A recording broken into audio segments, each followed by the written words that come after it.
Somebody said that your boyfriend is looking for me, and that's cool. Good morning, good morning, good morning, good morning, good morning, good morning. It is Saturday, October 14th, 2023, and you are in the Nonprofit Cheat Codes room. Let's go. That's cool, yeah. If he can find a way to get in your mind, say he I won't hope be everyone had an sorry. amazing week. It is Saturday. What are you doing this Saturday?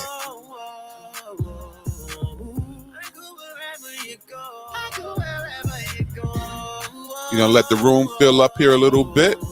This Saturday, we're going to be talking about everything nonprofit, and specifically, we're going to be chopping it up about Giving Tuesday. And have you planned? I hope at this point you're already planning for your Giving Tuesday. And I hope at this point you are already having a strategy in place. But if you have not, I don't think it's too late. We're still going to chop it up and give you some best practices or some things to see what you can do in this space for Giving Tuesday to elevate your nonprofit, increase your donations, and raise awareness. So what are you doing for this Giving Tuesday? We're going to chop it up, you guys. Going to let the room fill up a little bit, rock out a couple minutes before the team comes about, and then we're going to chop it up all about Giving Tuesday. So I hope you have already strategized a plan, but if you have not, I got some tips for you and some best practices. Hopefully you got my email I sent out a couple minutes ago about Giving Tuesday. That's really an overview of some different things that you can be doing. And my opinion is it's not too late, because depending on who your market is, you may be able to reach people in your community or around the world that you haven't tapped into. So I never think it's too late. But what does that look like for you? Giving Tuesday is an amazing time for you to elevate your nonprofit and kind of raise your fundraising to the next level. But it's not always just about raising funds. It can also be an amazing opportunity to raise awareness for your mission and your nonprofit in general, to let people know that you are here if they don't know about you, or let people know that you're still doing the amazing work that you're doing. So I look forward to you guys jumping in and chopping up everything that we can give for this Giving Tuesday.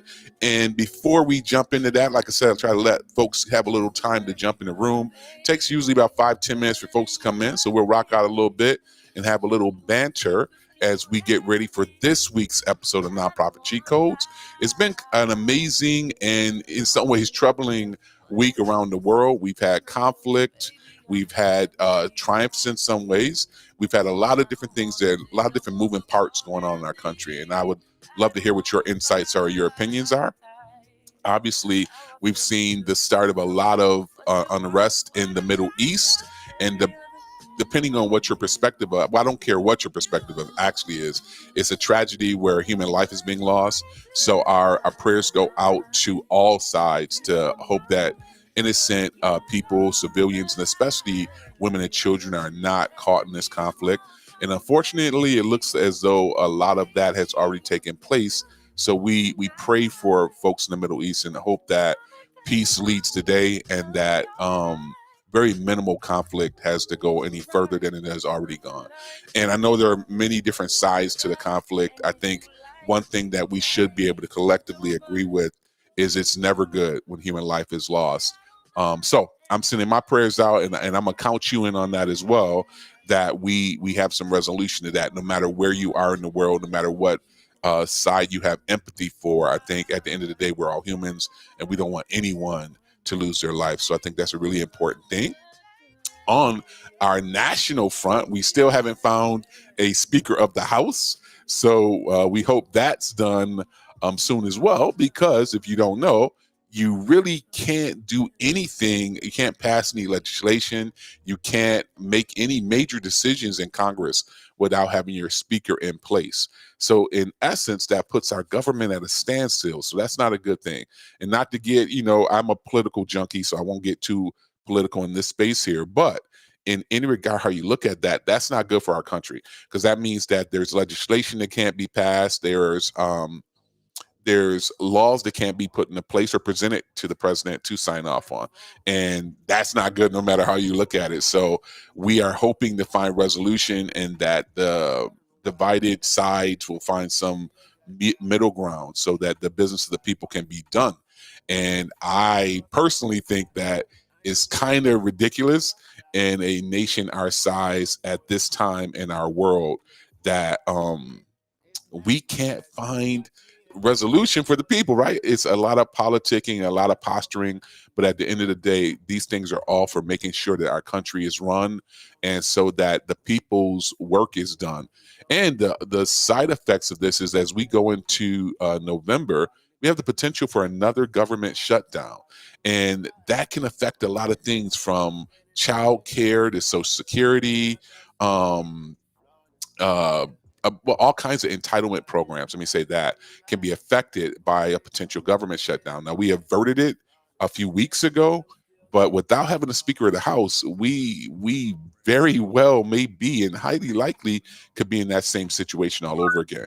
So hopefully, I really hope and pray that our government can kind of get their act together because they're not doing the business of the people, right? Literally, they're not doing the business of the people. And that's really a tragedy as well because it's funding, it's policies, it's leadership across the board. And I don't know how you see it, but when I even think about our young people, our children, and these are the people that they look up to. These are the people that are making decisions that will impact their lives potentially for a generation. And when the government can't get together, whether Congress people or senators can't really get together and make a decision, it doesn't set a good example for our young people. And it really shows that we can't work together. And I think more so than ever, we really need to reduce some of the divisiveness. It's a very, very interesting time in our country, and not necessarily interesting in a good way. But on a positive note, I had a really good week this week. I hope you guys will also come and share. Good morning, Taisha. I'm sorry. Good morning, Jessica. Good morning, Ava. Happy to have you guys here. Thank you. I'm trying to work all the different platforms here. So good morning, and good morning. Happy to have you guys with me on a Saturday. I know you could be anywhere, as you hear me say often, on a Saturday morning, and I'm happy that you took some time to share with me and spend a little time with me this morning. So we're going to keep it moving, though. Jessica, how was your week this week? I saw your message, Jessica. I'm always having conversations with them doing the show. I saw your message. We'll try to connect with you next week, see if we can find a time to chat or chop it up a little bit. So I appreciate you reaching out. I have not forgotten you. It's been a crazy, crazy week for me.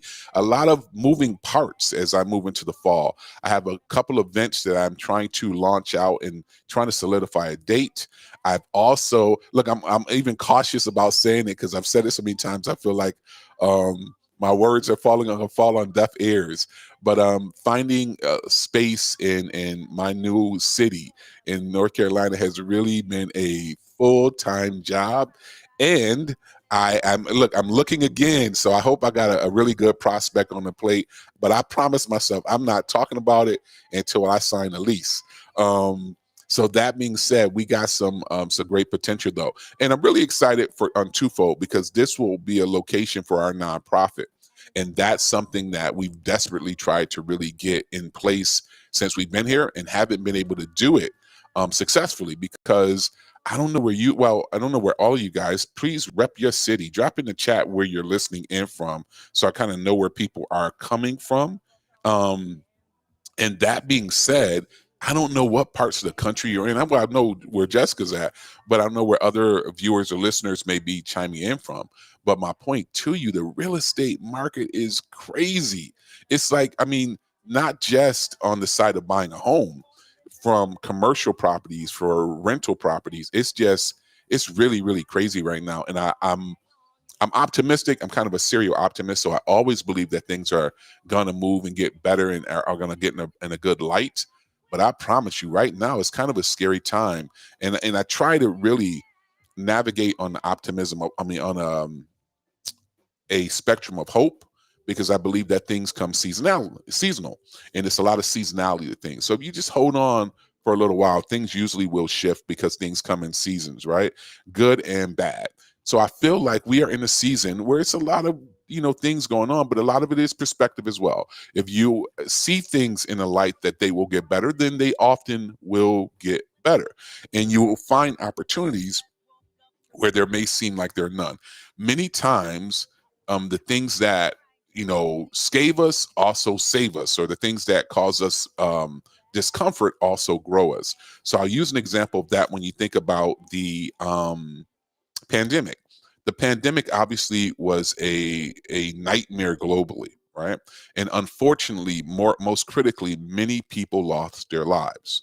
But within that same context of the pandemic, there were so many new businesses and so many new opportunities. There was a reset of sorts. For me, I know it was literally. And I'm imagining that some of you watching and listening could have the same perspective. It was a reset. I don't know if you can relate to that, if that makes sense in your world, that it was a reset, but it was a definite reset for me. So we got folks chiming in for Detroit. Awesome, awesome Motown. And we got people chiming in from Newark. So Jersey is in the building. We appreciate you guys for being here with us this morning. So where you are, and I'll ask you to drop in the chat, or if you are online and you're watching the live stream on YouTube Live, Facebook Live, LinkedIn Live, and X, formerly known as Twitter Live, drop in the chat how the housing market is looking where you are, or the real estate market is looking in a bigger context.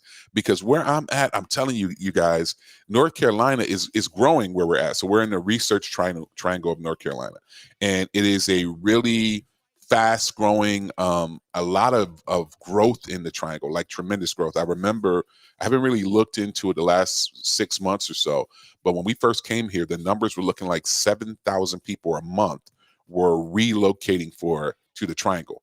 And I'm one of those people. Actually, what is it, to 14th? So in 4 days, we will have our 4-year anniversary of relocating from Western New York to the South, to Raleigh, North Carolina, and actually specifically in Wake Forest. But I mention all this to you specifically to say that coming here 4 months after we got here, the pandemic onset, and a lot of the plans and the ideals and the projections that we had for our move here were like put on immediate pause with the pandemic, because as you obviously know and I know, there was so much uncertainty that people didn't want to be in the same space. You're afraid to breathe in front of people.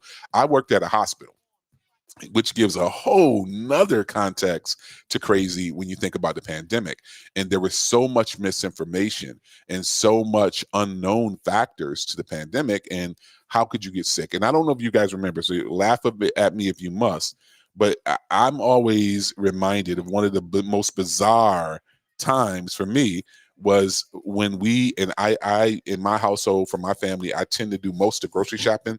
Now, I don't know if it's more so because I think that I can shop better than my wife, or that I think I'm a budgetista.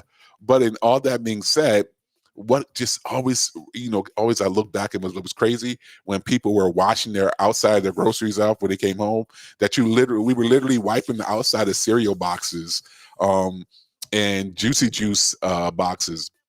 And that's just, to me, like the epitome of what the craziness and the hype was with the pandemic. Thank God that we found that wasn't the best practice, and it wasn't at the point where they were necessarily going to get COVID-19 from a cereal box or from touching.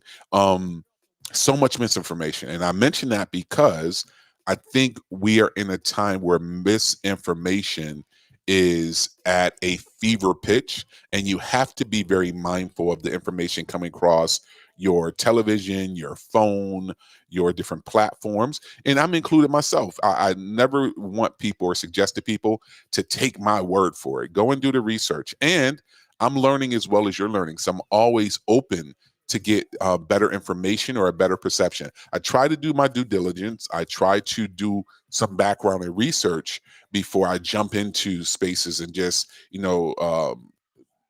talk about things with authority. But we are in a misinformation catacomb. We are in a misinformation hurricane where it's so many people that are experts or consider themselves or present themselves as experts in everything. And it's one of those double-sided, double-edged swords, if you will, where you think of it, that the same thing that opens the door for us to be able to communicate and grow is the same thing that allows for so much misinformation. Good morning, Keisha. Good to have you this morning. I always love to see your profile with your snazzy hat on there, showing all that style. So I love to see that. Good to have you with us this morning. So my point being is, you do, no matter what the information is right now, you definitely need to have checks and balances. You need to check for yourself. We are not at a time where you can just have people, because people are spewing all kinds of craziness, from religious rhetoric to political discord to the reality shows and some of these blogs. I think it is important to have freedom of information, but I think it's also important to have discernment and to make sure that you always go and do the due diligence and find out for yourself. And I think that's a big deal in the space we are in. And I can't express enough to you why it is more critical than ever to get out there and do your own research, do your own background. Good morning, Shantina. Good morning. Good to have you here. You guys hear me checking in because I got our Clubhouse family that has been riding with us for a long time, and I appreciate them desperately, because we couldn't do what we do without that support system. And for those of you who may not know or may not have had experience with what we do, we originated with the Clubhouse. And this about 6 months ago, we were trying to launch live. And to his full credit, Gerald, one of our panelists, who's not here this morning, Gerald's at the Black Men Excel conference, and I can't wait to hear his feedback when he comes back next week. But with all that being said, Gerald found a way that we could stream. So I could always do it where I could stream from Clubhouse to our other live stream channels. But the challenge was I could not bring another contributor on at the same time with me. So if they were on the screen with me, for those of you who see me online, you couldn't hear the Clubhouse. It would be a delay, which could be confusing, and we obviously don't want to throw people off. With all that being said, though, we are up and going. We found the secret code to being able to do that. So now we are on the Clubhouse, we are on YouTube Live, we're on Facebook Live, we're on LinkedIn Live, and we're on X Live, I guess, instead of Twitter, or formerly known, almost like Prince, the platform formerly known as Twitter. We are on there live as well, which is expanding our territory. So let me spin it around a little bit and let's kind of get the show going. We're rocking where we are this morning, and I appreciate you guys for being here with me. It's Saturday morning. Do you know where your funders are? To see that they're a part of something. Just want to thank you all because, I feel as though that you all was placed in my life for a reason. Still step up and give you one of the week. Let's go. Nonprofit Cheat Codes with your Nonprofit Dream Team, featuring Tiffany Allen, Amit Dakar, Gerald Moore, and your host, Makil Shaw. Nonprofit Cheat Codes. I was going to be quiet. It's Saturday morning. Do you know where your funders are? Let's go.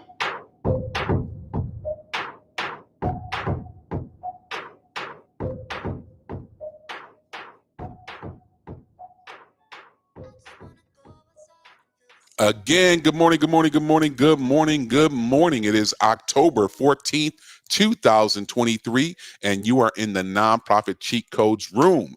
I want to say good morning to all of our live stream family from Facebook Live, YouTube Live, LinkedIn Live, and Twitter Live.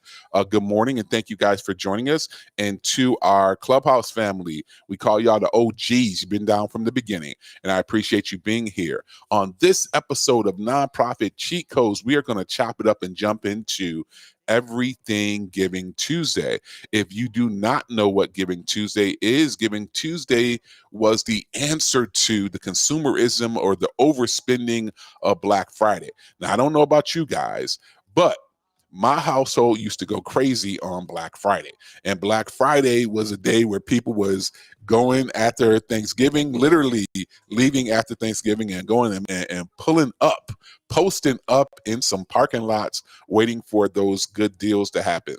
So Giving Tuesday was a response to that, right? So you got all this spending, billions of dollars of spending across the country, in some cases the world.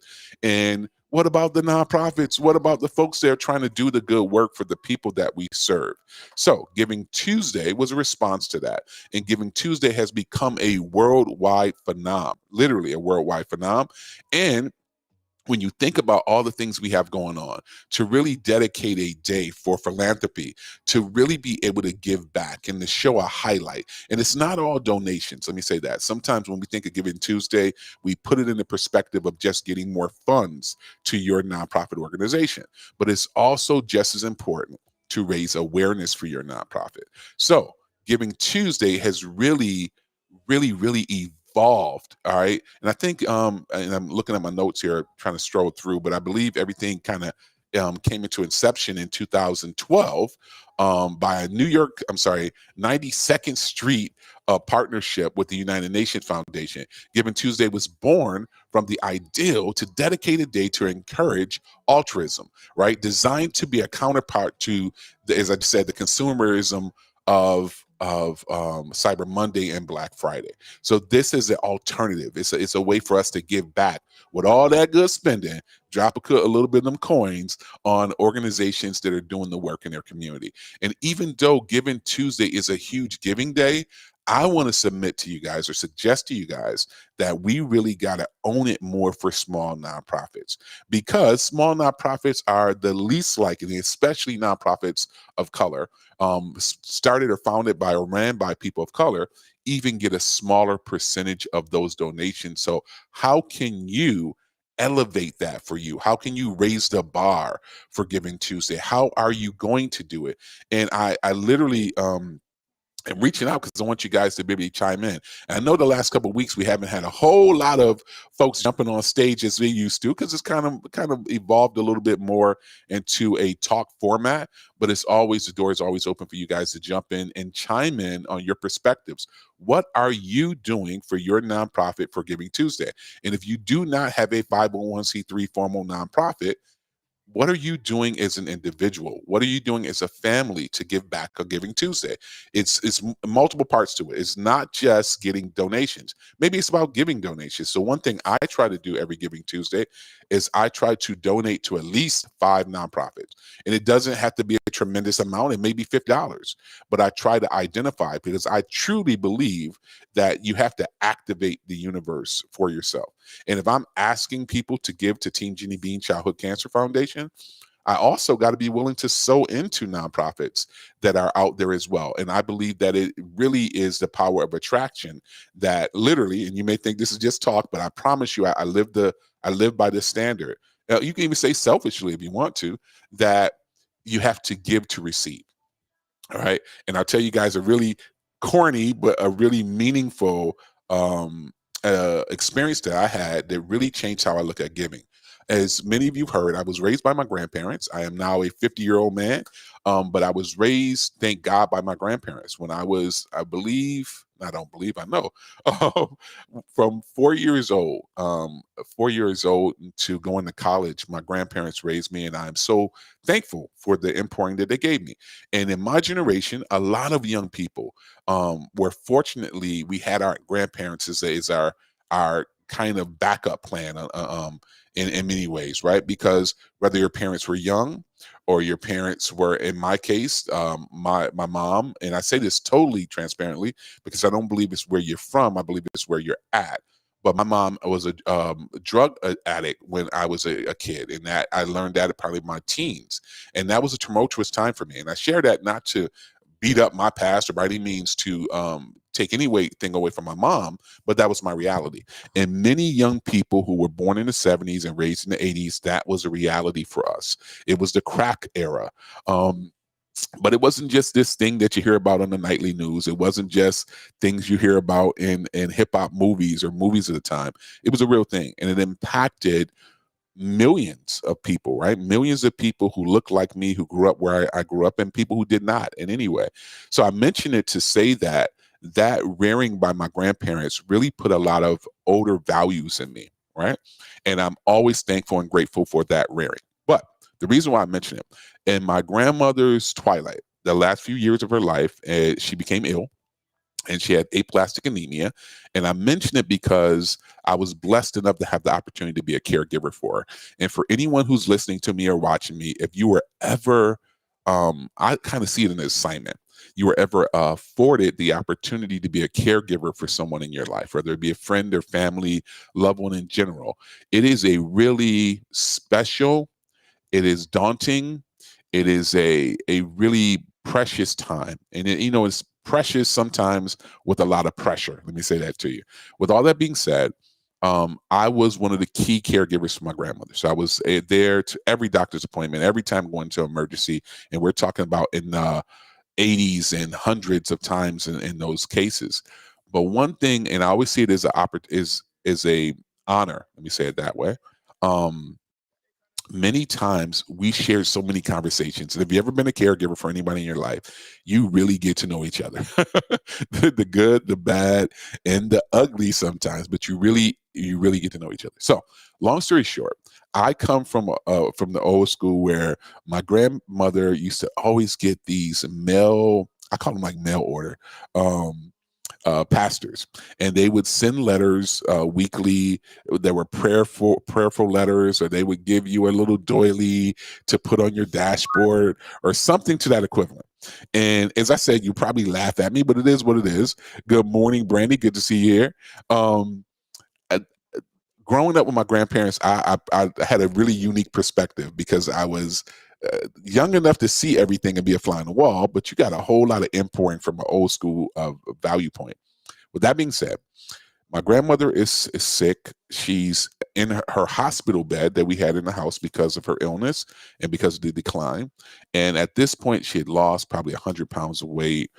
She lost her vision in her left eye. And I tell you this to paint a picture, because she wasn't able to read regularly because her cataract on the eye she had was so thick, and the cataract that caused her to originally lose her eye a year or so before, she wasn't able to read it clearly. So she would say when I would come sometimes 3-4 times a day, because my business or office was just about minutes from her house. So 5-10 minutes from her house. So she would say to me, Mike, could you read the mail? And as I'm sitting there and she gives me the mail, and I'm like, not reading the mail, I have no problem reading the mail. But when I get this letter, I know what it is, right? Because it's some little religious symbolism on the letter. And there's nothing wrong with that, because I'm a God-fearing person and I believe in faith. But I tell you my bias here. So I'll give you a little insight of my bias. So I'm like, it's that pastor, right? And I'm going to make you laugh if you don't know. Maybe I'm dating myself here, but it was a pastor named Reverend Ike. And most of you probably have not heard of him, but for the people who may have, Reverend Ike was the equivalent of one of the original mega pastors, right? Reverend Ike traveled the whole country and did these amazing revivals with, thousands of people. And he'd come through with the gloves on and the cape, and he would bless you and anoint you and whatnot. And I'm just saying this to kind of paint a picture that Reverend Ike was a big deal. Reverend Ike was again, mega pastor. He was the Creflo Dollar. He was the Eddie Long. He was a mega pastor in that regard. So my grandma had probably been getting these letters from Reverend Ike probably 20 plus years, probably longer than that. And it always had some sentiment about prayer and about obedience and about, being God-fearing. And it always closed with, for a small donation. You will be blessed in your house for this small donation. And I laugh about it, not to be disrespectful, but I laugh about it because where I'm going to go with it wouldn't be assumably where you would think I would go. So I got my mind made up, right? I got my mind made up that this is Reverend Ike and it ain't nothing legitimate and this is a fraud. And for those who can see me online, so I get this letter and she says, Mike, because I'm already kind of huffing, she kind of feel my vibe. And she's like, just read it because I asked you to read it. And I'm feeling like, hee-haw, for real ass, excuse my language. So I open the letter up, and I open the letter up, and I do a little cut on the side, better yet. And I get the letter, and let me use another one here because I want you to see something here. So I open the letter, and I pull the letter out for those who can see me. And you guys who've been in this room with me have heard me talk about above the fold. So whenever you send fundraising stuff out or any literature, or even on your website, or even on your social media, or your mobile website, better yet, you should always have important information above the fold. So as I'm getting ready to pull the letter out, and I got my mind made up because I know what I know, right? Because I know these old mail order pastors is fraudulent and whatnot. Well, whatever. So I pull the letter and I read the letter for her, and I read it, and again, most of it is what I assumed it to be, right? And then as I get ready to close the letter, and I look at the back tab of the envelope. So anybody who can relate, again, that back tab of the envelope right here, the part that folds down, the part that you lick and then you seal with, and right here in the back part of this envelope, and I look at it, it's a message. And I'll drag a story out, you guys, but ride with me. So as I read the message, it says, God so built the human body that we could not take another breath until we release the breath that we have. God so built the human body that we couldn't take another breath until we release the breath that we have. And just in a moment, I had like an epiphany. I had a light bulb moment, a ding, ding, ding, right? Literally a light bulb. And this pastor that I thought was fraudulent, and I had my mind made up, and I don't want my grandmother seeing this guy $10, $20, whatever. That letter changed my whole perspective. I mean, when I say life-changing, for me, it was life-changing about the power of giving. You can't receive if you don't release. And I'm not telling you, I'm not trying to convert or make anybody believe anything they don't want to believe. But one thing I will tell you that I know and I hold true is that you cannot receive until you release. You can't get any more money in your hand until you release what's in it, right? It's only so much room. You have to be willing and able to release to receive. How does that relate to your nonprofit? How does that relate to your giving space, your giving posture?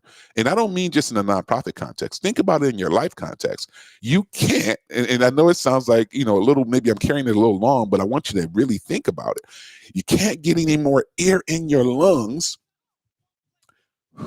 until you release the air that you're breathing. To me, that is super powerful because it changes the perception of how we give, but it also changes the perception of how we receive. And I'm telling you that is a powerful way to activate giving for your nonprofit. And at the end of the day, as you've heard me say, good morning, Jamila, good to see you. You've heard me say here, this is not about us, right? It's not about you. It's not about me. It's not about anybody who may be watching or listening. It's not about you individually. It's not about me getting my line, getting my hair cut. It's not about me getting new tires on my car, literally speaking. It's not about you getting new clothes or new shoes. This is about the people you serve. So no matter what level or what the giving is, it's never about you soliciting money to make your life better or more richer life. This is about serving the people that we are charged or even called to serve. So with all being said, just going back to this idea of the spirit of giving. So in this moment, this obscure moment that I'm talking to my grandmother and spending some time and coming to check her out, I think it was like morning time or lunchtime. I'm checking her, coming to check in on her, lace my eyes on her, and I got my mind made up. How often do you have your mind made up that you know something? How often do you just know what you know, and nobody can tell you no different because you already got the proof that something is a certain way. And then you find out, oh, shoot, I got something I can still learn. It's some space that I can still grow. And I use that analogy to say, when I think of the power of giving, that's why I always utilize sowing, right? To give when I need. I would say to you, if you're laughing at me or listening to me, that you need to give the thing you have the least of. Now, that sounds contradictory or counterproductive. It may sound like an oxymoron. But I will submit to you that the thing that you're in the most short supply of is the thing you need to give the most, right? You say, how am I going to give something I'm in short supply? It's a way, right? It's a way. And I've found it in my life, I don't know if you can relate, maybe you can't, that the thing that I'm in the shortest supply of, that I need the most, the way I activate it to come to me is to give it. Now, I'm going to simplify it and maybe oversimplify it. That can be as powerful as a smile. How powerful is it to give somebody a smile when you need a smile as reciprocity? When you're having a moment and you're not really feeling yourself or it's not in a good mood, the small action of just smiling and telling somebody good morning can reciprocate that to you tenfold. So if that works, I know, and I know for a fact that it works with giving. You've heard me say it, you've heard Gerald say it, and I'm sure some of our other team, that whenever we donate, whenever we contribute to organizations, we see donations come back to our organization. And I'm saying that to you very specifically. When it comes to this, and where's this all coming from for some of the folks who came into the room a little late? We're talking about Giving Tuesday and being ready for Giving Tuesday and planning for Giving Tuesday. If you have not, we talked about some of the origins of Giving Tuesday and where that really comes from. And it really is built behind this ideal of over consumerism for Black Friday and Cyber Monday and this, let's go buy, how many 60-inch TVs can we have? How many Game Boy systems can we have? There's only so much that we can really watch, right? Good morning, Nye. Good to have you this morning. I say to you, literally, at some point, people are buying stuff just because Walmart can put it in a new box. I don't need any more TVs. When I tell you guys, I not just Black Friday, but we probably got more monitors. I could see the world, every channel probably in the country, as many monitors I have. Now, some of mine for business, but how many more things can we buy? Can they repackage? Can they wholesale and have a runoff or too many of them and give them to us for a fraction? There's usually one in the store too. What about that part? That is one in the store and you got people fighting to get over those police barriers to get that toaster or to get that Ninja, whatever. So my point being to you is Black Friday is coming. Are you ready? Have you prepared? And for the folks that are in the audience or in the room with me this morning, thank you. Good morning. I appreciate that. Nice sends blessings, and I receive all of those because I need all I can get. How many of you are ready, have made plans for Black Friday? Drop it in the chat if you have. You don't have to come up. I'd appreciate it, but if you don't, it's fine. How many people have already made some strategy or have some position or plan for Black Friday? Have you made any movement? Have you even made a consideration? Maybe you don't have it all together yet. Have you made a social media plan? Have you thought about what your campaign should be? Are you naming the campaign something for this Black Friday? Have you done anything? Maybe you haven't even thought about it. So I'm looking at the chat, you guys. So for those who see me online, I don't want to be rude. I'm looking down. We're attending. We're attending the Night of 10,000 Sandwiches on Saturday, October 28th to give, and I'm sorry, I don't have my reading glasses here, care packages to those in need. I love it. We have also created a registry at Walmart for our supporters to buy costumes. I love that. And toys, etc., for our community members directly. I love it. Taisha. Good stuff. I appreciate it. I love your intentionality. And it may not seem like a big deal. I think it's a huge deal that you're making an effort, and it doesn't have to be perfect. Let me say that to you as well. It doesn't mean that you got it all together and you got a whole marketing team. Excuse me. I'm sorry. And your strategy is perfect, but intentionality. Now, I'm going to give you a couple best practices here. If you have not already started some strategy for your Black Friday. Number one, most importantly, and while I'm kind of going on it, is that it is one of the biggest days of the year for giving. So people are already in the cycle of giving. People are already in the energy of giving. They're already trying to give back, right? They're already spending. And that's another reason why it was on this specific day. People are already spending. Those credit cards and debit cards are already hot, right? They're popping. So in the spirit of spending, in the spirit of giving, the ideal is that we potentially can activate them or bring a little bit of that giving over here, right? How can we leverage some of that giving? And again, I'm saying to you that if you are not, as you've heard me say here before, you're leaving money on the table, right? Now, I don't know about you, and maybe you're different from me. I don't got a nickel to leave on the table. I need every single nickel. Why? Because the work won't wait. Now, let me tell you a story that happened in my town this week that activated me. You hear me talking, and I hope that I'm getting through and you guys are receiving, what I'm saying. But also, in the same breath, I am always activated. I am always growing. I am always trying to raise the bar for myself because I want myself to be the best version of myself, but I want my organization to be the best version of itself. So I'm always looking to raise the bar for myself, first and foremost. That being said, this week we had an article on our local news about a young man who is fighting cancer right now. He's 10 years old. And I apologize, I don't have it here to say his name, but he's a young man in Raleigh, North Carolina, who's fighting cancer. I don't know what the particular kind of cancer it is, and it wasn't necessarily released in the story. But the story is that one of the local, I think, rallying teams, they have like really exotic cars, were helping to fund a special trip for him. He had never been on a plane before. So they submitted or funded him to go to New York City on a private plane. And he flew from Raleigh to New York City. And on top of that, when he got to New York City, he was housed in the Plaza, which is the hotel from Home Alone, where Macaulay Culkin was in Home Alone. And obviously a dream trip for this young man. And he was also given a trip, a shopping spree to go to FAO Schwarz to have a shopping spree and buy, whatever he could probably muster to get in a cart. All that being said, now what they also tell in the story is that he was going to come home, and when he came home, he got to practice with the UNC college basketball team. Again, dream trip, dream activities, right? And then what they say in the article that absolutely just took my breath away, and been in this space before, right, is he only has weeks to live. This little guy, precious little kid, 10-year-old little kid, only has weeks to live.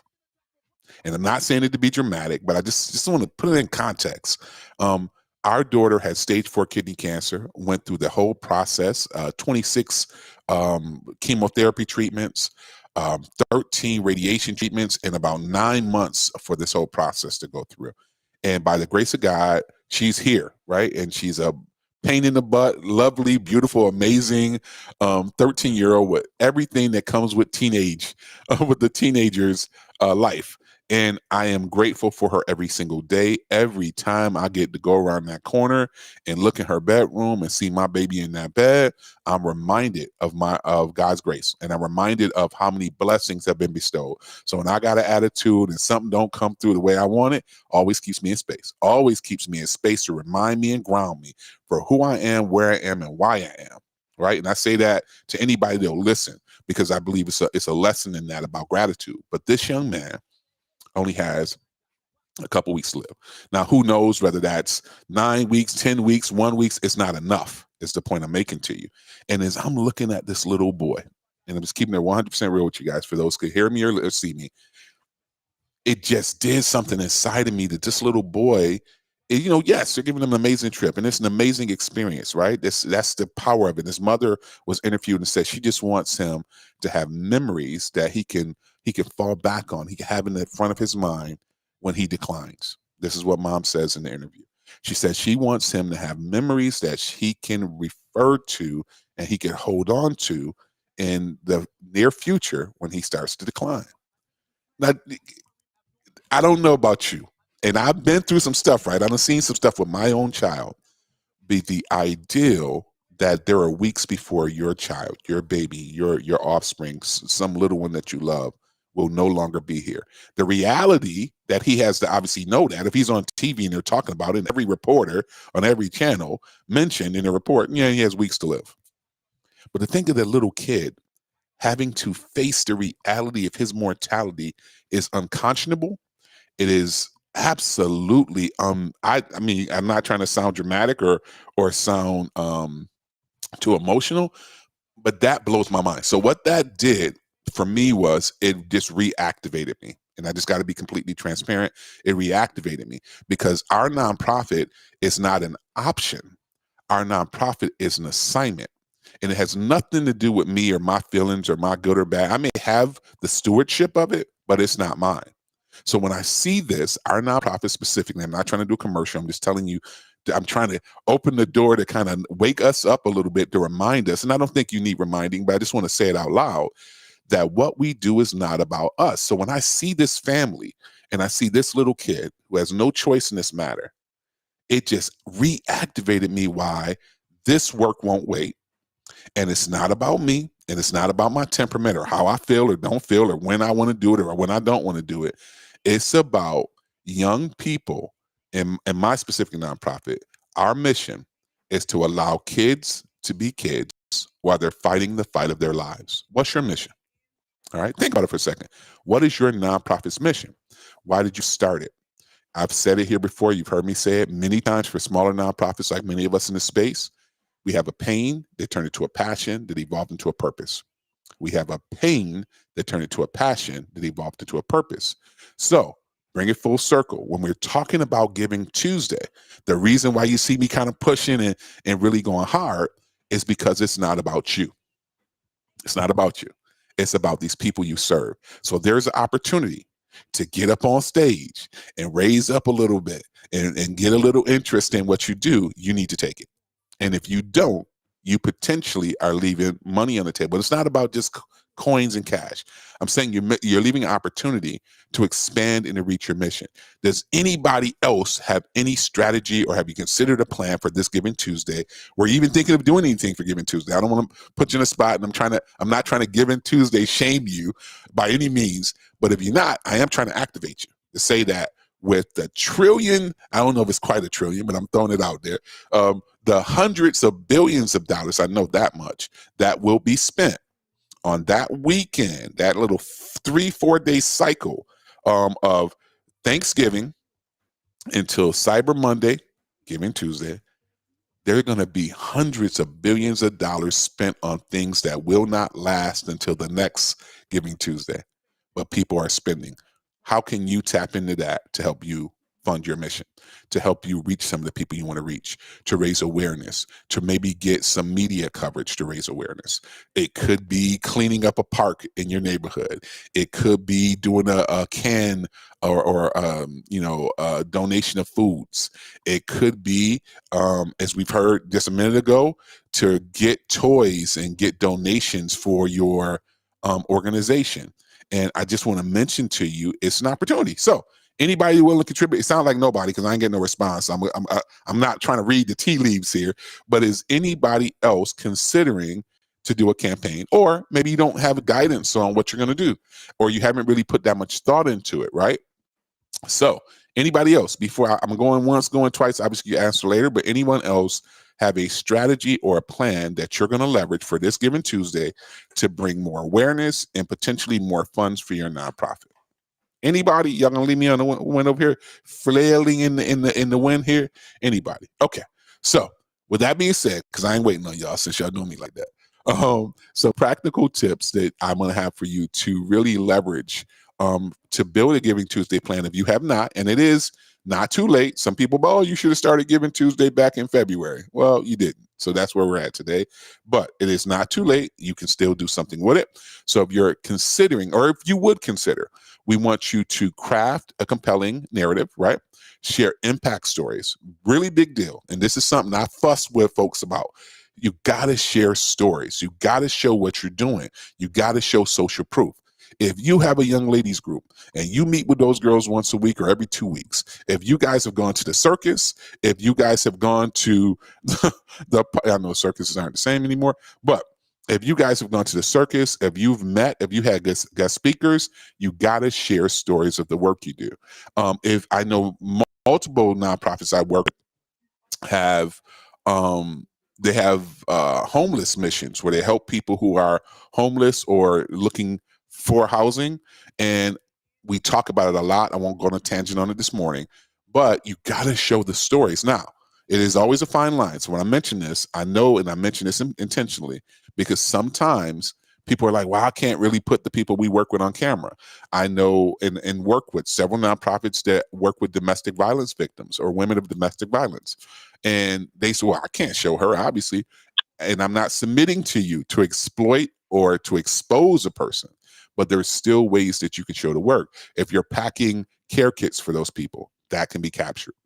If you're doing a delivery, you can get video of yourself loading your van or your truck up to go to do the delivery. If you're shopping for the supplies, you can really capture that stuff. So there are ways that you can do it. Now go into a couple more. Good morning, Amit. How are you doing this morning? Hey, how's it going? I'm doing well, Sorry, brother. Good. So I'm a little bit late. Just had to wrap up a few things and got here as soon as I could. It's all good. Amit, you know, we ride or die anyway, so I appreciate it. How was your week this week? Good. Oh, it was good, man. Week was good. Just another busy week. We're making progress on some things, and I got some more information for you. You and I are going to talk next week. Okay. But yeah, no. The week was good, productive, and really good opportunity to, meet some people and really, join an organization here in town. So anyways, just some good things coming through that, and just really want to take advantage of. We're talking about Giving Tuesday, right? This is a season Absolutely. Yeah. for giving, right? People are in the mood to give, right? And I think also in terms of my main business, which is investments and stuff, and just helping people manage their finances, people are also thinking about that too. So it's sort of like it's just that season, I think. You know what I mean? Where people are thinking about everything, how the year is gone, right? And what we can do for the rest of the year. So it was a good productive week. Thanks for asking. Good stuff. Well, we obviously appreciate it. And I didn't go into wins of the week because look, the panel wasn't here with me this morning, so I didn't want to strong arm my audience here, because sometimes look, they're not coming up too fast today, but it's all right, because I still appreciate you guys and love you guys being here. Absolutely. But for me this week, I had a pretty good week. Of me, as I said, I'm in the verge. I think I found another space. Look, this saga of finding space for Team Jenny Bean and MSI has continued. Yeah. But you know what, Amit? It's so funny because this is real time. We're live. We talk in real terms or in live terms. So this space I have has multiple offices in it. So not that I have, that I have. Look, I'm claiming it, but I'm looking at very seriously. Has multiple offices in it. So we're going to be able to house Team Jenny Bean and MSI in the same suite. Perfect. Thank good. But I was going to say this is I'm looking at some spaces, and you got look. I need you guys send me all the good energy and prayers and good vibes. You see, I'm pushing them at the camera. You bet. Yep. Because I've been looking, and again, we're not in a desperate state. So let me say that, and thank God we are not, because you can't. I've been there before. I have been there where it becomes like we got to find space. We're not gonna be anywhere next week. I literally have been there. Right. Not a place you want to be in.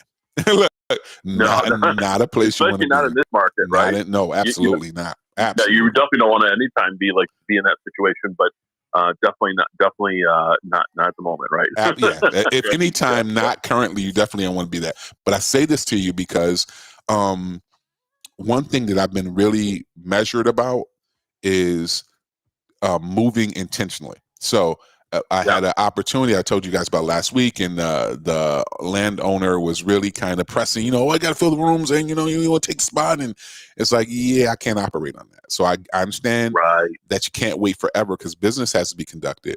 But if it's at a point that you're trying to kind of high pressure, then you definitely don't want to take it. I mean, you don't want to take it because you tend to, my experience is, you have way more regrets after the fact than positives, because you're missing something. It's going to be something that you're going to overlook. So with that being said, that was one of my wins of the week, is that I have some more options on the table, and I think these will pan out. Number two, I want to tell you about a win of the week I had. So you guys may have heard me talk about Toastmasters.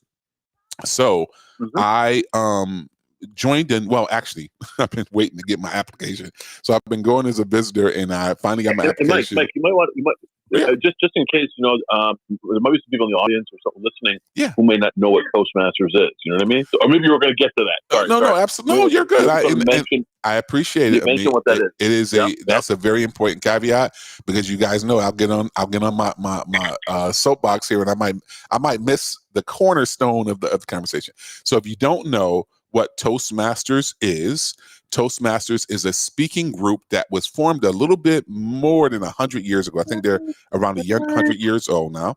And one thing about Toastmasters is they have groups, hundreds of thousands of groups globally. So it's not a one country, one state area. They're globally. But the goal is to really evolve and grow and form amazing speakers, right? And you don't mean, Right. speaking doesn't mean that you got to be Les Brown or Tony Robbins or Lisa Nichols, or I can go on and on and on, or the E. Thomas, but it may be speaking for your organization. It may be leading Right. good meetings, right? Right. It may be doing better Zooms, right? Or you know, whatever capacity of speaking that you're interested in growing and becoming more versed, more measured, in increasing your self-confidence, your mannerisms or cadence of speak. Toastmasters is an option. Now, for me, I have been a part of Well, I remember I was in Toastmasters when I was teaching 28 years ago. And in my capacity then was I wasn't necessarily doing it for me to speak. We had the students join Toastmasters to really help them increase their self-confidence and their speaking ability. So I've been some way connected with Toastmasters almost 30 years. But moving, oh, wow, very cool. Right. So moving here, thank you. One of the things I want to do, kind of post-pandemic, if there is, it's official. He said it. He said it. The pandemic has ended. So one of the goals I knew that I wanted to have was I've done multiple speaking over the years. I've done professional speaking, probably not to the scale that it should have been at, meaning I wasn't getting compensated, but I've spoken in front of thousands of people before. I performed in front of thousands of people before. But to this point, you always want to sharpen your iron. You always want to sharpen your sword. And I don't care where you're at. I don't care how much you've accomplished. You may hear it in the space of comedians. You'll hear world-class $100 million comedians that still will take 5 minutes or 10 minutes at a local club, and they test out their material, right? And I don't know if you guys have ever heard of this before, but if you follow any comedians, you'll often hear them say, from Jerry Seinfeld to Eddie Murphy to Wanda Sykes, you'll hear these people say that they're going to try out some new material at a rinky-dink in a hole-in-the-wall comedy club. But because you learn from the people give you the real feedback. The people give you the real, right? If it's whack, it's going to be silent. If it's hilarious, they'll fall over their seats. Actually, funny enough, this week, I like the Sherry Shepherd show whenever I'm ever catch it. I think she has an infectious spirit. She seems to be extremely humble, and she seems to be down to earth. So I love her show, and she's obviously a stand-up comedian. And she was saying, which was really transparent to me this week. She said this week, she was saying she tried out some material, and she, her studio audience, and she said that she completely bombed. She's like, she did this routine, this new routine that she's trying out, some new material, and she hadn't been on stage in about 4 or 5 months. And she said she launched new material and completely bombed. And I just thought it was interesting and transparent, because typically at that level, people want to paint themselves as perfect and flawless and without any weakness. And I thought it was very powerful that she said she completely bombed. But the reason I'm mentioning it to you full circle is that I decided to go to Toastmasters because the world is different. And where I may have had some subject matter expertise on some things in the past, I still do, but I want to sharpen those irons. And I'm just saying this to you to say, if you have not, I would submit and suggest that you consider Toastmasters. It is really a great space to really sharpen your irons and get that speaking, even if you're a professional speaker, right? Still to sharpen irons. But the other thing that's really important, I think, about Toastmasters is you can join a community of like-minded people who will give you feedback, but also give you support to say, hey, you did well. So yesterday's Toastmasters I was in, and my application hasn't been processed yet, so I'm still in kind of guest mode, I guess. And the feedback that I heard from the room, the members who were there, was they were talking to different people, but they find the nuances. It was such nuances. And I don't want to over talk to you guys about public speaking, but it's just such a powerful tool to have, whether you speak on a Zoom, like you see me talking on a live stream, whether you speak in meetings, whether you speak in church or a religious context, whether you just want to be a better presenter to your friends in the circle. You have a girls' night out or a guys' night out, and you just want to be able more confident in your delivery. I promise you, it's a great, great organization and a great opportunity. Really inexpensive too, because it's really minutely expensive, if you will, to join. And there are groups all over the country, and they're groups that compile of all kinds of different people, different cultures, different contexts, different financial I wouldn't say classes, but financial levels. Check it out. Check it out. Yeah. Amit, have you ever considered? Yeah, I was gonna say no. Actually, I would completely agree with what you're saying. I did. This goes back in the late '90s, early 2000s. There was a chapter that was here in Henrietta. Okay. And we would meet at like one of the buffet places, Chinese buffet, and we would in the back they had like a little separate room. You know what I mean? Right. And it was really nice,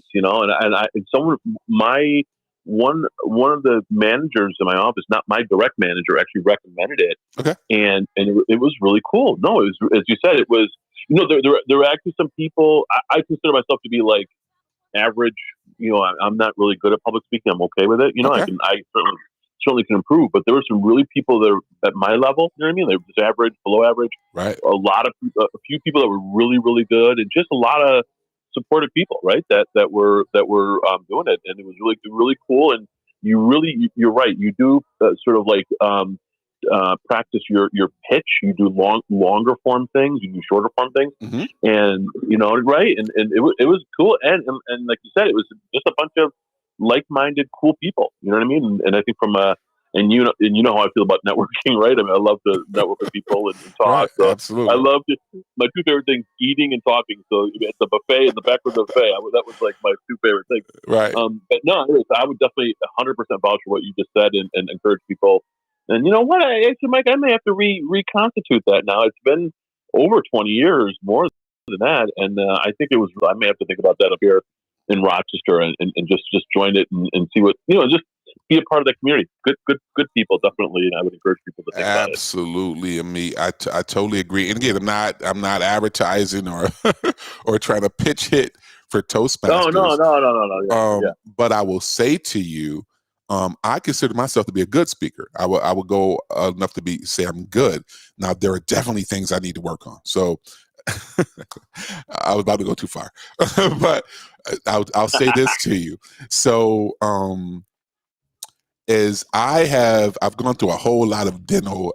This grill has put me through a whole lot of different growth things in my life. So that being said, I've been told, and I say this professionally, no innuendos, not trying to be funny or anything, but that my tongue is too wide for the bed of my teeth. So I have what you call a crossbite because my tongue is a little too wide. And that has given me a crossbite, meaning that the width of the bottom of my teeth line or jawline is a little wider than the top, which has caused some dental issues, to say the least. But I can talk fast and almost get tongue-tied sometimes. And then the other thing, and you say, why does this matter? I'm going to tell you why it matters. Because I had some crowding at the top that caused a crooked tooth in the top. So that tooth was back a little bit from the rest of my teeth, and my tongue wasn't naturally flowing. I'm probably giving you more information than you ever wanted, right? But it was kind of impeding, and I didn't even realize it because I've been dealing with it for 30, 40 years. So what I didn't realize is sometimes when I'm enunciating or pronouncing things, my tongue will try to overcompensate. So I can sound like I'm not stuttering, but talking fast on a word. So I'm saying that to say I've had to learn techniques and provisions to account for that in my speaking. And that's something that I have to be conscious of. So I have to be careful with certain letters and words and pronunciations of things because I know that's there. And I'm just mentioning to say everybody has some little thing. It may be you're nervous. It could be you stuttered as a kid.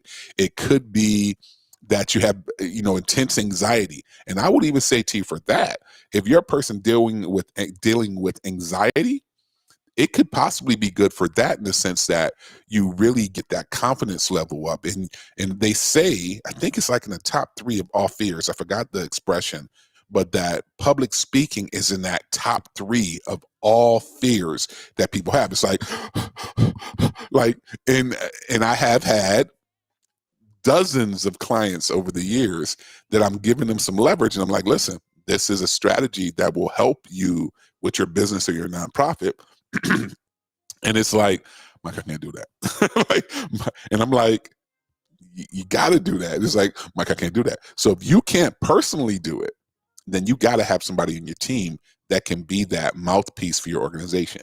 But trust me, somebody has to. Like, if you don't have someone that can articulate your mission and your vision for your nonprofit or even for your small business, you're leaving money on the table and you're missing opportunities, because there's always places that want you to come and be that subject matter expert on what you do or what you offer. So I'm not saying it has to be. That's why you have communications department and PR departments and marketing departments. But most of us don't have a budget to have a department. Look, unless you, a shameless plug, unless you hire me as a consultant. But that being said, this is an area that can only amplify your organization. It can only amplify your efforts. So the more effective you are about telling your story or talking about your brand or sharing your mission, the more impactful you are going to be to raise awareness, raise funds, even get people who want to fall in line and say, hey, I want to volunteer. I want to help you out. Let me join the board. That has a lot to do with your ability to communicate effectively. And honestly, they say the two biggest ways across the board, bar none, to create thought leadership or to raise awareness for anything is writing and speaking. So it becomes one of those things that you got to get comfortable being uncomfortable.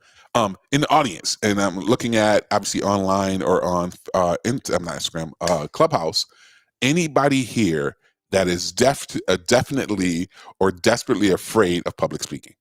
And of course, I'm not going to pull you up. I'm just asking you to jump in the chat or raise your hand if you have a lot of anxiety about public speaking. Anybody? Give me the reaction buttons if you can. Thank you, Jessica. Jessica, I don't know. Jessica threw up the eyes. Anybody else who has some apprehension or nervousness about public speaking? By show of hands, or drop it in the chat, or give me a reaction. Okay. And I'm definitely somewhere in that category. Yeah. Okay. So I got a couple. I am, yes, me, hand wave. So of course, I'm not going to ask you to come up. You would come up. I raise your hand if you want to talk about it. Now, the great thing here, now this is what's crazy about the Clubhouse platform, and we're on multiple platforms, is that the Clubhouse is just your voice. But I've still heard people who are like, they're on 98 BLS. And it's like, don't put me on the radio. It's a million people listening. You're safe here. This is a safe space. Tasha, pronounce your name properly because I will butcher it up. So I want you to correct me. Come off mute. Tasha, you're on mute. I can't hear you. I see you. I love your picture, but I can't see you on mute. There you go. Hi. Good morning. Sorry, it's been so long since I've been on Clubhouse. I kind of forgot how to use it. Well, I appreciate you. But hi, Mike, and hi, Amit. My name is Tasia. Tasia. I am the founder, and also the CEO of the Philosopher's Stone Community Outreach. Okay. Love it. So I am outside, like in the field a lot. But as far as like if you go on my social media, you don't really see me too much. I don't have a YouTube channel. Okay. Because I am really like not too well spoken. I can write really well. Okay. But when it comes to speaking, I am kind of sort of devastated. No, you gotta say that one more time. You're kind of sort of devastated? Yes. How so? Because it's so I do have, like you said, pain really like pushed the Philosopher's Stone into fruition. But it's just a hard story to tell. Oh, okay. Like it's really traumatic, and I don't want people to confuse the levels of support or the reason for us doing what we do. Like, I don't want my story to override the story of the Philosopher's Stone. The Philosopher's Stone. I just want to make sure I got it right. The Philosopher's Stone. Okay. Now, I'm going to ask a couple questions and push back or stop me if you feel like I'm triggering, because I do not want to trigger you. But the irony, of course, and I'm sure you've been told this or you kind of know this inside, is that same trauma that brought on your experience can be the same bridge that can make people align with you and say, wow, I went through that, or somebody I know went through that, or I can't imagine anybody going through that. I agree. That's the reason. So what the Philosopher's Stone is actually, I guess maybe mental alchemy is the transmutation of energy from one state to another, or a mental state from one state to maybe one of a higher vibration. Okay. And I do have a team, and I try so hard to get them to express the mission without me really stepping in. Okay. But then I have my CSO, and he's like, Tasia, you have to get out and you have to speak. I mean, I don't know if you remember me, but you helped us do our 501c3 application. It was myself and Milton. Okay. Oh, yes. Yeah. Mm-hmm. I do. So we're still here. Very cool.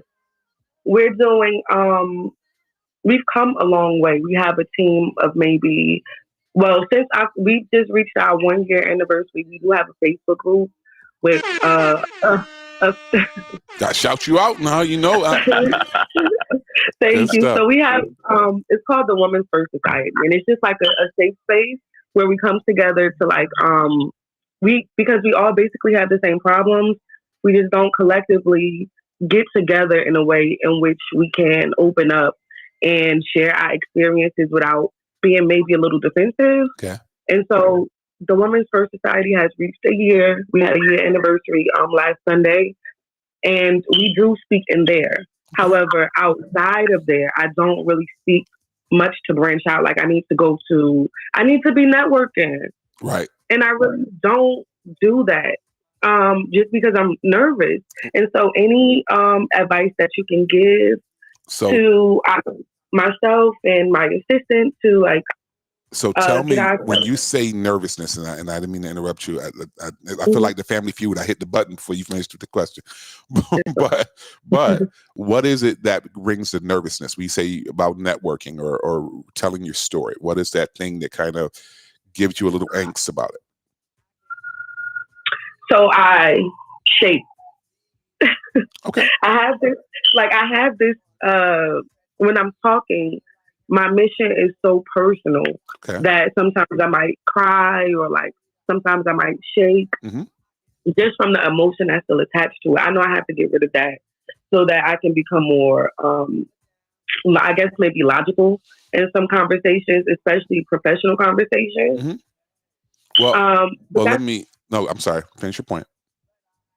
No, I was just saying that's what it really is. I know that my pain is supposed to bring purpose to what it is that we do at the Philosopher's Stone. Our mission is to inspire individuals, families, and communities to heal and reform with love, trust, and compassion. Although I'm in the process of healing myself, I don't want to make the listener feel that what I'm saying is for my own personal gain, because our mission is useful to everyone. So the classes that we have, we had a shadow work program. That it was, I forget the date, but it was a 6-week program, and we had people come and they received awards, and it was very helpful, like for practices of how to heal in your daily life, just those practices. But like I say, outside of intimate spaces, it's really hard for me to like open up. And when I say intimate, I mean inside the Philosopher's Stone. But because we're so small, like in the Women First Society, we have maybe 215 people, and in that group, I'm okay because they were there. Like, okay, like Clubhouse, like we were here. I remember coming to Clubhouse, and I don't know how long y'all had been on this platform before I came along, but you guys were thriving. It was a lot of you, and I still see y'all. The thing with me is that my organization is not really growing because I feel like I'm not putting the entire story of who I am out there. Like, I could talk about the Philosopher's Stone, but there's nothing to really connect to it because I'm not really truly giving my full story. So let me interject. So with that being said, number one, you gotta, I like to say, my youngest daughter, Jenny, had a conversation the other day. And the ideal is every day, it may sound corny, but I truly believe it. Every day the sun comes up is another day to reset, right? Literally, it's a reset. So regardless of whatever things you didn't accomplish, you made a mistake, you dropped the ball, whatever thing you did yesterday, as long as you're on the wake up list in the morning, that's another opportunity for you to reset and do it better. And I think specifically it relates in this nonprofit space that we convict ourselves. We really get to this space where, well, I didn't do enough. And I'm telling you for a reason, full transparency. In the last 3 years, I have not done enough with our nonprofit. Me be full transparency. I think you lead by being a servant. And I serve to say that I have not done all I need to do because of confusion and feeling like, well, we're in a new city, we don't know anybody, and I have not done it at the level I need to. Now, my point to you is to say, we all fall short of glory. We all make mistakes. We all could do a little better. But what I want to empower you with is that your story is your story. And if someone can have a similar story, they could have a story that has some nuances like yours. They may have a context. They were in the same area, but no one's story is your story. And not unfortunately, the reality is no one can tell it like you tell it. And I get it because it can be triggering. Every time anyone who's ever heard me tell our story and talk about Team Jenny Bean, and I talk about when those two doctors walk in the room, and it's to the point where people kind of say, I know what Mike about to say, when those two doctors walk in the room and that one doctor looks at our family and says, it looks like cancer. At this moment right now, when I say it, I can feel the gasp still. Like now, after telling this story probably 3,000 times, I still get, because it took my breath away. Because it hurt me in a way that I will always remember it. But what I want to suggest to you is that you got to turn it all the way around. Don't see your emotion as a weakness. See your emotion as a strength. It means that you feel something. And a part of you feeling something, I know, and I don't know you to know this, but I know, is that you don't want someone else to have to go through what you went through. I know that you don't want someone else to feel that pain, that some sense of a loss of control like you do. So what I do is, you heard me tell a story earlier, maybe you wasn't here when I was talking about the young man having cancer and only having weeks to live. So what I do is I kind of transmute myself a little bit, and I kind of think about what this family is going through. I don't want any other father or mother specifically, not only, but specifically, to feel as though it's an attack on their child and they can't do anything but sit on their hands and just be hopeful. So for me, every time I feel that vulnerability of being a dad that couldn't stop cancer, I remember that it's bigger than me. So when I'm not telling you this works for you, but when you think about whatever that thing that you went through, the catalyst that brought you to do this nonprofit, remember, you went through it, but this is the crazy part. It wasn't just for you. Maybe you went through it so some other young lady or some other guy or some other person doesn't have to go through it at the same level of loss. Is that fair or not fair? You there? That's 100% fair. Right. So I'm not saying it's a magic wand. I said something, drop the mic. Not at all. But I'm saying to you, we got to get beyond ourselves sometimes. And I know it's hard. It's not an easy thing to do, but most of the things we go through, I'm convinced it's not for us. It's for what you can do. And I don't care if you're faithful, religious or don't have a faith or agnostic or whatever, but we go through things to make mankind better. And I know that's a huge cup to carry, right? But it is, right? Because I'm not going to be here forever. But I hope that I can leave a word or a feeling or a vibe or a little nugget that can make someone better. And if that's what I do, then my purpose is being served. So with you saying about the public speaking, I'm not telling you that you got to be a great public speaker. You may never feel confident, but what you got to know is nobody can tell your story better than you. So whether you miss a part or you clench up or even you may get teary-eyed, use that energy. Tell with that power. Why? Because people can connect to how you feel. Literally, I know it may sound, a little cheesy. I'm an emotional person and I don't apologize for it because I am who I am. But you tell your story with intention and authority because no one can tell it like you tell it. And if that means your eyes get wet sometimes, well, you get you some tissue. Literally, get you some tissue and own your story. Thank you.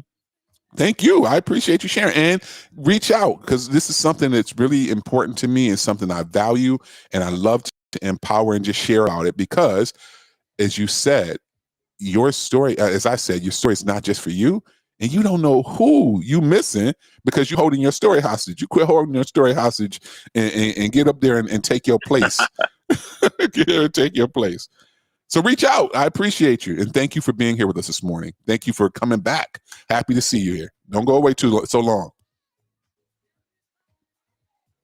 You as well. Thank you. Good morning. And Tasia, I was going to say, really good hearing about the work that you're doing. Keep it up. And again, if I can be of any help or assistance or point in the right direction, definitely reach out again. But I'm glad to see things have been moving along. All right. Thank you. Good stuff.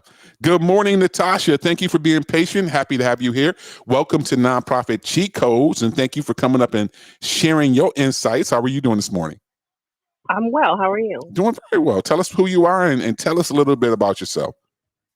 Well, my name is Natasha Wilson. I'm originally from Las Vegas, Nevada, but I live in Charlotte, North Carolina right now.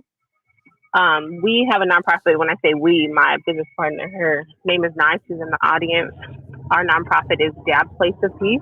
Okay. We are the first halfway home for women being released from prison in Nevada. Currently, women are very underserved in Las Vegas in general, Nevada in general, but Las Vegas specifically. There aren't any homes for these women when they're being released from prison. So we are providing that space. Really, I'm just here to learn. And I didn't have any questions about that. I just wanted to say to Tasia, maybe she might consider going to therapy because I myself went through a very tragic event. I lost my daughter and I was not able to speak about that publicly, privately, or with anyone until I did go through some type of talk therapy. And now that I have gone through that process, it makes it a lot easier for me to speak to people without those teardrops taking over and me not being able to finish and relay the message that I want people to hear. So I just wanted to offer that up as a solution to someone who has a story like that. A lot of us who are doing this type of work, it's the pain that forwards everything for us. And sometimes it's hard to get through that. But for me personally, therapy helps do that. And I think that would be a good suggestion for someone else because she didn't even tell her story and I already feel her pain. Right. Absolutely. And I think that would be something that would be beneficial for her. That's all I wanted to add. Well, thank you. I appreciate it. And I got to drop that because you just dropped the cheat code. I appreciate you. Thank you, Natasha. No, I really appreciate it. And this is why the group context, this is why the room context where people share. So honestly, I didn't think therapy immediately, but I myself, I can tell you 100%, have gone to therapy and it has opened up some places for me of refuge that I didn't know even existed. So I'm all about that as well. And I appreciate you bringing that note to the table. And, some people have different perceptions or different views of therapy and the value of therapy. So in my life, when I think about therapy, when I talk to a therapist, the first time I ever talked to the first time, look, I'm thinking second time, because I've had some traumatic events in my life. But after my daughter went through treatment for cancer, I realized that I had a lot of stuff that I had not released or dealt with. And I think sometimes when you're going through crisis, you don't always realize the level of trauma and pain and suppression that we have to go through to survive. So for me, I'm and I don't know if anybody can relate. When I deal with crisis, I go on stealth mode. Like, it's all about getting things done. So I bury myself in the scenario of solution, and that can be good for survival. But what ends up happening is when you come through, you're still on, like, in people who see me on camera, you're literally in the trenches still, and you gotta be debriefed out of that, right? Just being real, you gotta be debriefed out of trauma and in that survival mode. So I realized, and it wasn't a total epiphany, because I knew I was going through something. And one day I was just like, I'm not okay. Like, I'm not okay. And being completely transparent, as a man, specifically a African-American man of a certain age, well, I don't need nobody to talk to. Yes, you do. For me, I did, because I realized, and I'll say this for anyone who can relate, when our family, my daughter, her physical body obviously went through cancer. I didn't physically go through it. But as the dad, and you'll hear me say this over and over again, not only dad, but specifically dad's role is to provide, prepare, and protect, right? So sometimes you have to hold a posture of strength and resilience and, confidence that is tiring, to say the least. It's tiring. It's overwhelming. And one thing that I realized that I need to come down. I had my moments that I broke through the process, but I still was in battle mode, right? So I went to a therapist, and it just so happened the therapist I talked to, he gave me some tools.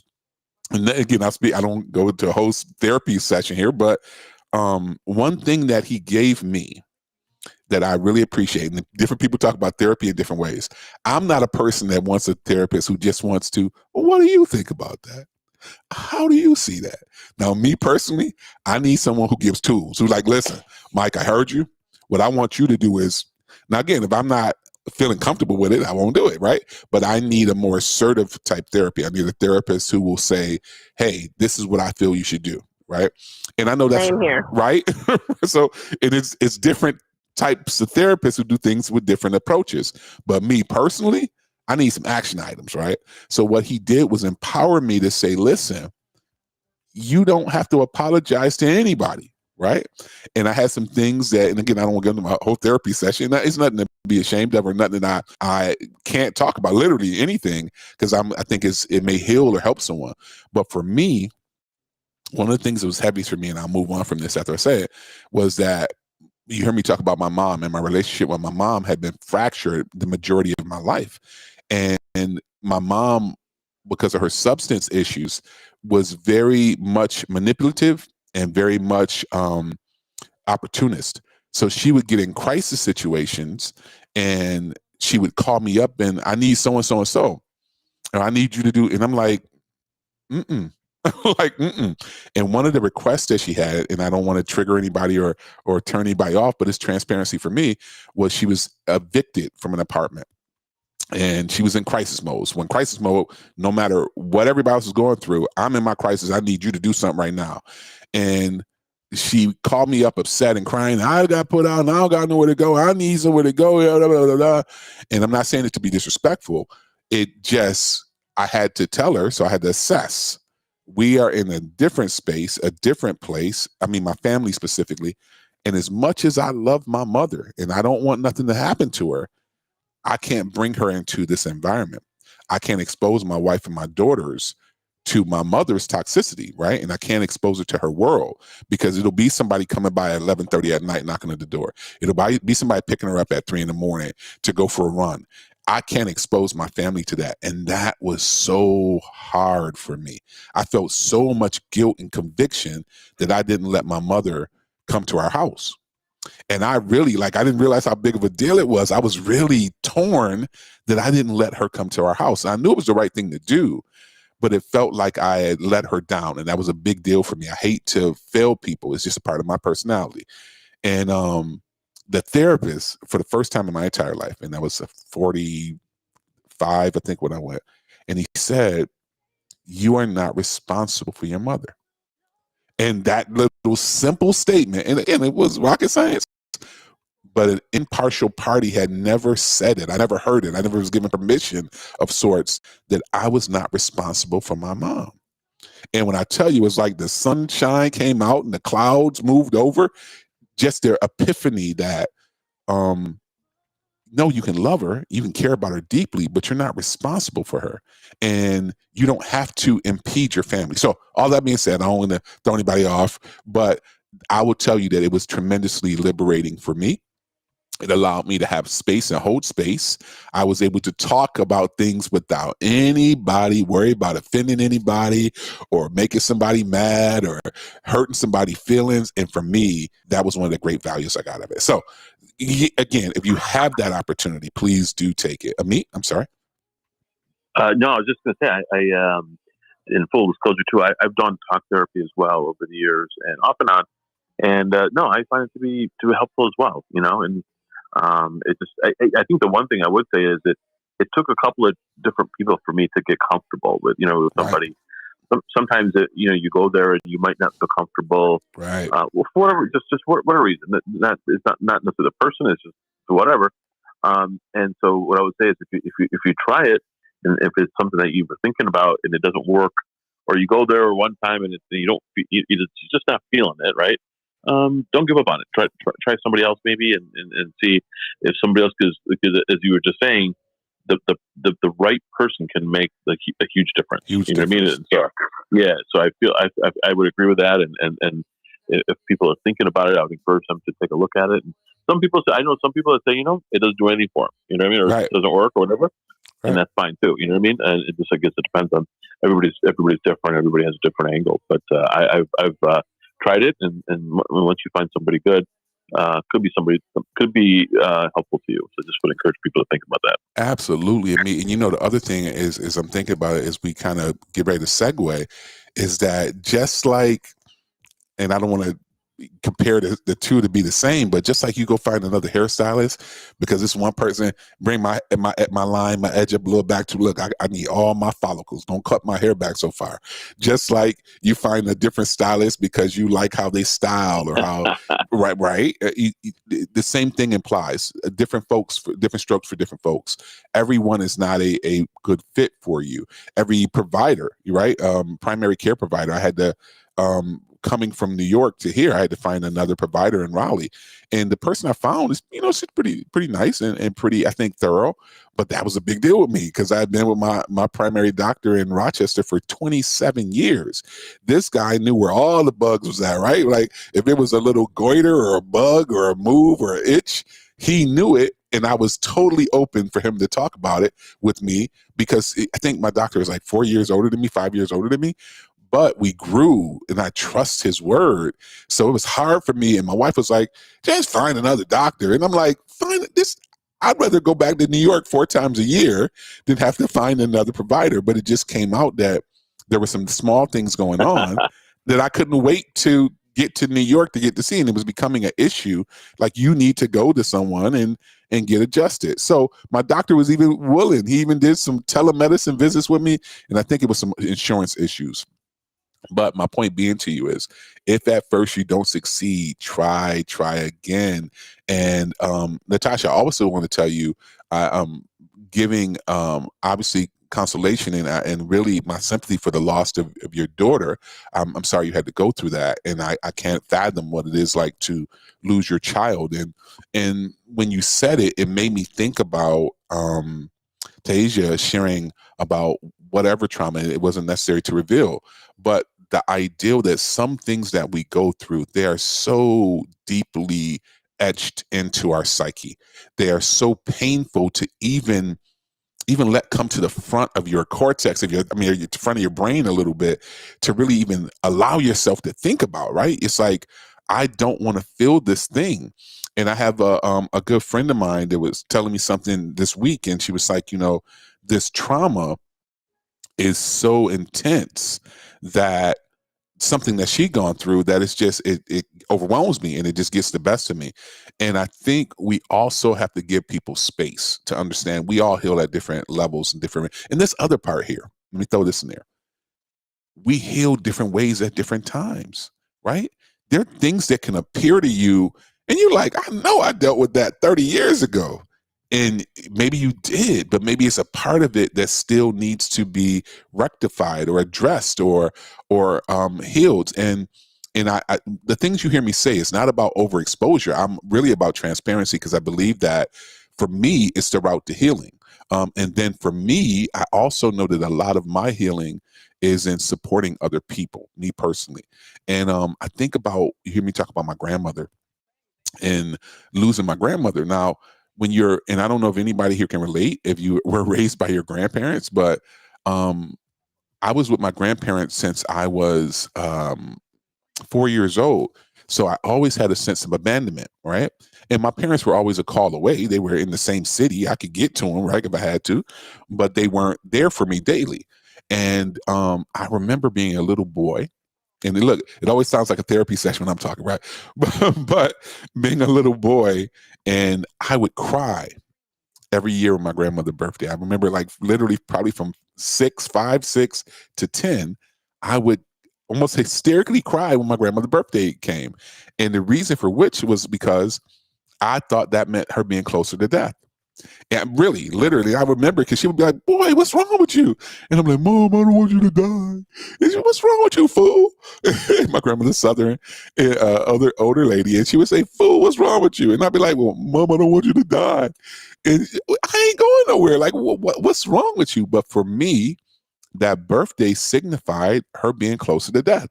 And for whatever reason, that was the biggest fear of my life. I mean, I just share it completely transparent. If someone can relate to it or even just get something from it, that was traumatic for me. And I share that to say, I feared something happening to my not only, but specifically my grandmother. That was like my biggest fear of my whole life. Don't let nothing happen to this woman. Like, please don't let nothing happen. I'm gonna lose it if something happened to this woman. And when she finally did get sick, and I think she was like 76, and that illness went on for like 3 years. And when she finally passed, right? When she finally did pass, we had so much time to share. That 3 years of going to doctor's appointments and going to get ice cream and you know, they say older people, their tastes change when they get older, so they can taste sweet. Sweet is a taste that they still can appreciate and taste. And all those times that we shared, I mean, when I say literally hundreds of doctor's appointments, just she and I, to hear some of the things that doctors relayed to us was really rough. And not every doctor has good bedside manner. So I remember this one doctor, like 3 months in, then it went for 3.5 years, but 3 months in, he goes, yes, Miss Shaw, this is the end game. And, you know, you need to prepare yourself. And I just remember looking at this like, what the end game? And she and I went through that multiple times of hearing doctors, you know, relay information that was really rough. But I say all this to you to say, when I finally did lose her, I went into stealth mode. I went into, you know, the war room, meaning, okay, I got to plan this. I know what Mom wanted. Mom wanted me to do this. Mom wanted me to do that. Okay, I got to take care of so-and-so.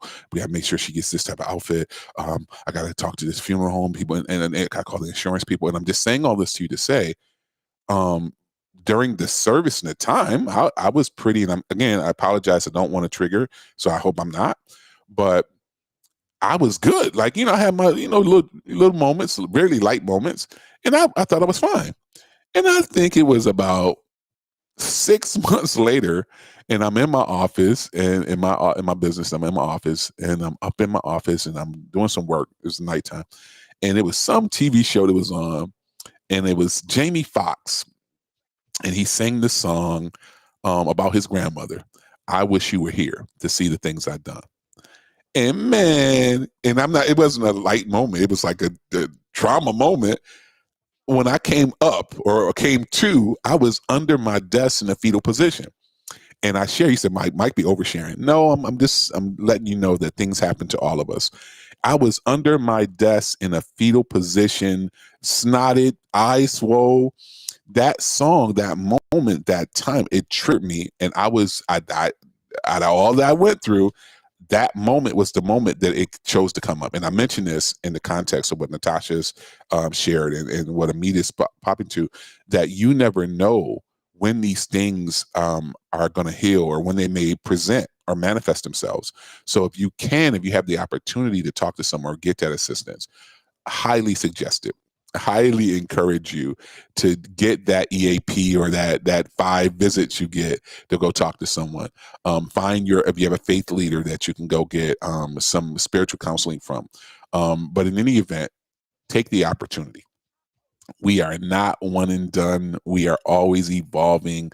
We are growing and building. And I'm just sharing with you guys to say, take those opportunities, because we are not still. We are flesh and blood, and we're full of emotions, and everything doesn't manifest at one time. So me change it back and switch your gears a little bit, just to give you some final thoughts and practical tips about Giving Tuesday. Giving Tuesday this year is on November 28th, I believe, is the day of Giving Tuesday for 2023, the day after Cyber Monday.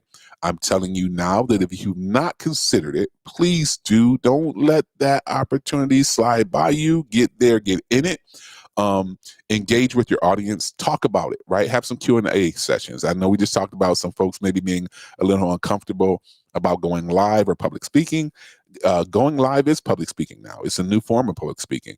I can honestly say, about 2 weeks ago, I Googled myself, and I used to do it often. I Googled myself in a while.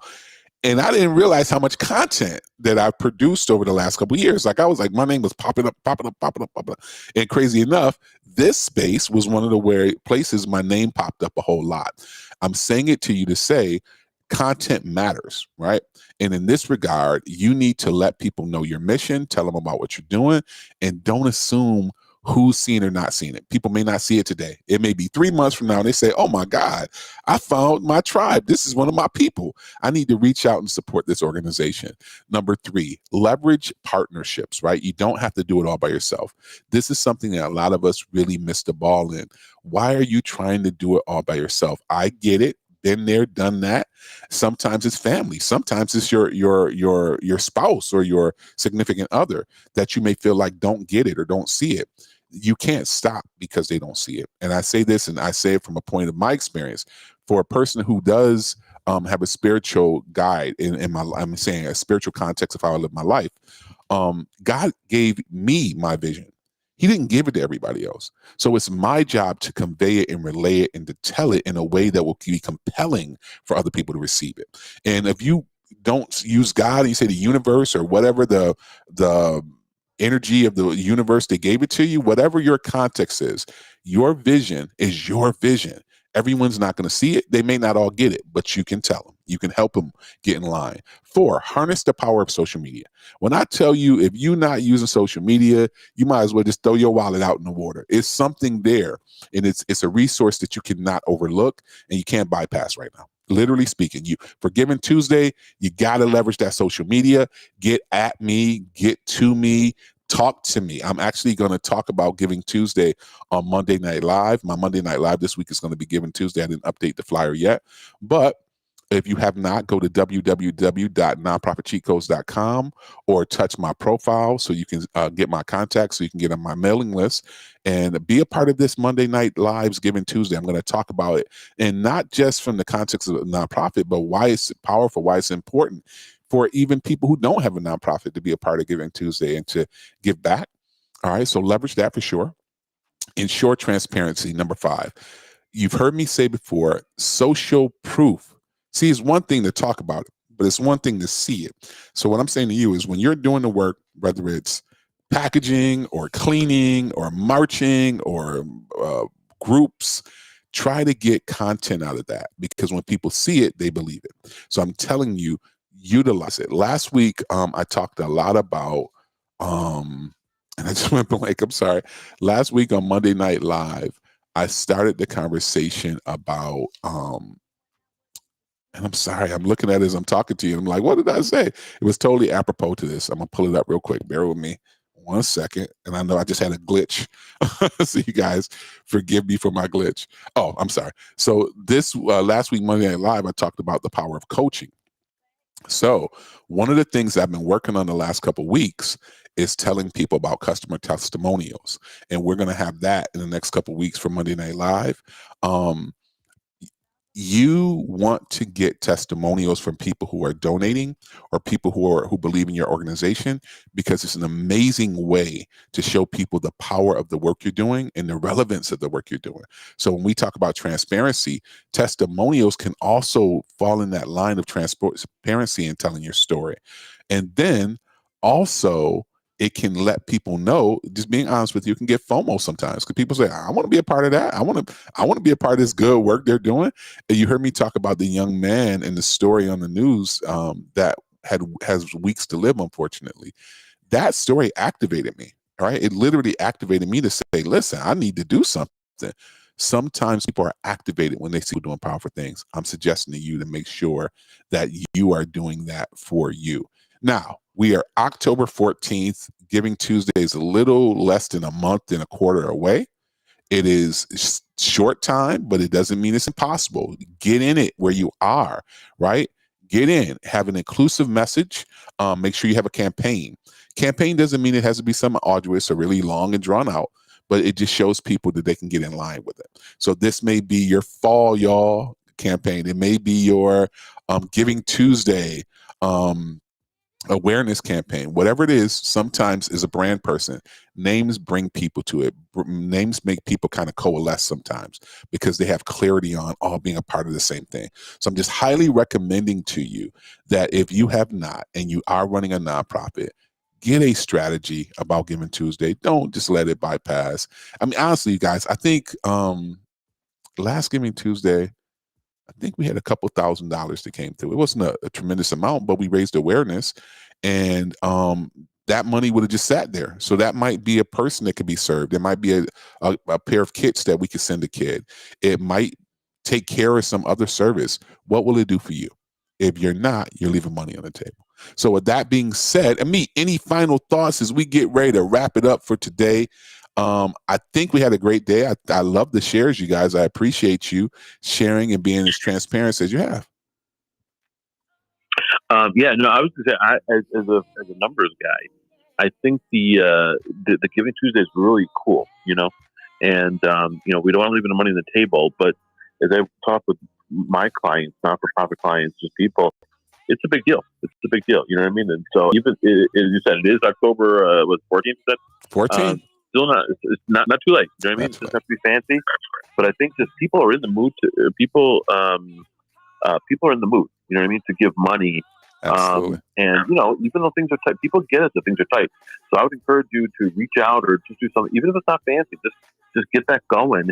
And the other part of it that is also important too, along with the money, of course, money's good. But you'll get people who will contact you, right? You know what I mean? So you've got a contact list of people. So you're growing your contacts, you're growing people who might volunteer on your board. So anyways, I just think it's a great opportunity to reach people at this time of year. So I would encourage people to do that and see where it goes. You know what I mean? And it's not only money. I think it's the contacts, it's all that stuff that comes with it.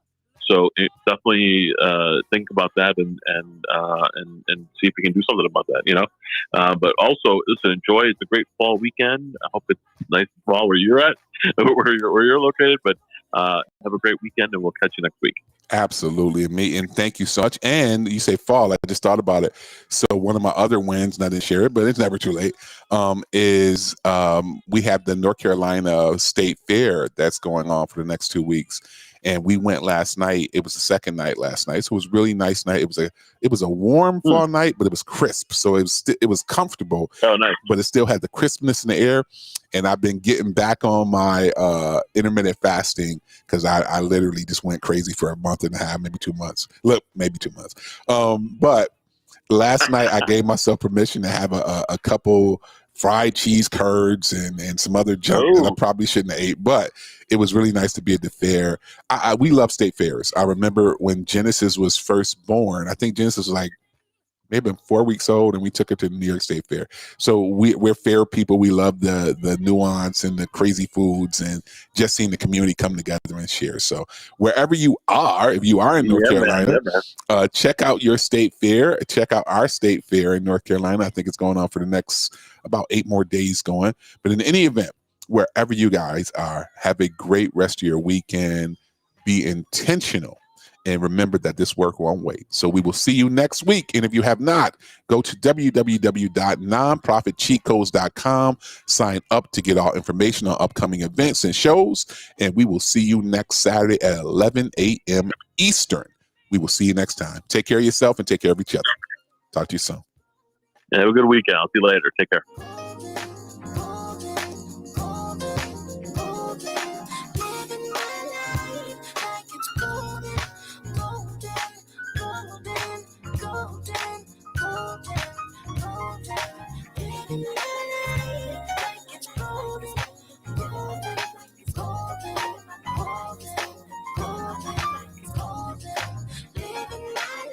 This has been a Pep Talk Club production in conjunction with MSI Communications. Opinions expressed are of individual contributors. All rights are reserved. 2021. Rebroadcast of any portion is strictly prohibited.